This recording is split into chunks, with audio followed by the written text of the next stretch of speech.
रायगडात ZP panchayat समिती निवडणुकीसाठी आज मतमोजणीची प्रक्रिया पार पडते। शेकापच्या अस्तित्वाची लढाई अत्यंत महत्त्वाची मानली जाते, कारण जिल्हा परिषदेच्या निवडणुकीचा निकाल काही वेळामध्ये जाहीर होईल। रायगडमधील महायुतीमध्ये घटक पक्ष असणाऱ्या शिवसेना, राष्ट्रवादी आणि भाजपमध्ये ही निवडणूक झाली आहे। रायगडमध्ये राजकीय परिस्थितीचा आढावा घेतलाय आमचे प्रतिनिधी अजेश नाडकर यांनी।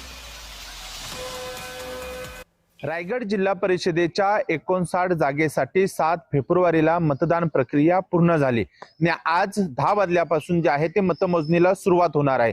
सध्याची ही दृश्य आपण पाहिली तर राष्ट्रीय स्मारक डॉक्टर बाबासाहेब आंबेडकर या ठिकाणचे आहेत आणि परिसरामध्ये जो आहे तो तगडा पोलीस बंदोबस्त करण्यात आलेला आहे। 10 वाजल्यापासून या ठिकाणी मतमोजणीला सुरुवात होईल। खरं तर रायगड जिल्ह्यात मंत्री भरत गोगावले आणि सुनील तटकरे यांच्या प्रतिष्ठा जी आहे ती पणाला लागलेली आहे, कारण गेल्या अनेक वर्षापासून रायगड जिल्हा परिषदेवर शेतकरी कामगार पक्षाचं वर्चस्व कायम राहिलेलं आहे। पकड शेतकरी कामगार पक्षाची या जिल्ह्यावर होती, मात्र ही निवडणूक आता शेतकरी कामगार पक्षासाठी अस्तित्वाची बनलेली आहे आणि त्यामुळे येणाऱ्या पुढच्या 4 ते 5 तासामध्ये हे चित्र स्पष्ट होणार आहे की जिल्हा परिषदेवर नेमकी सत्ता कोणाची होणार सरशी आणि कोणाची होणार पिछाड। मात्र एकंदरीत पूर्ण जिल्ह्याचं लक्ष जे लागून राहिलेलं आहे ते या जिल्ह्यातील प्रमुख लढतीमध्ये आहे। त्यामध्ये मंत्री भरत गोगावले यांचे पुत्र विकास गोगावले असते, आमदार महेंद्र दळवे यांची सून आदिती दळवे असेल, पत्नी मानसी दळवे असेल, खासदार धैर्यशील पाटील यांची पत्नी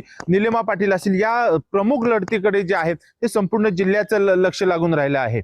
अजेश नाडकर, जय महाराष्ट्र न्यूज, रायगड।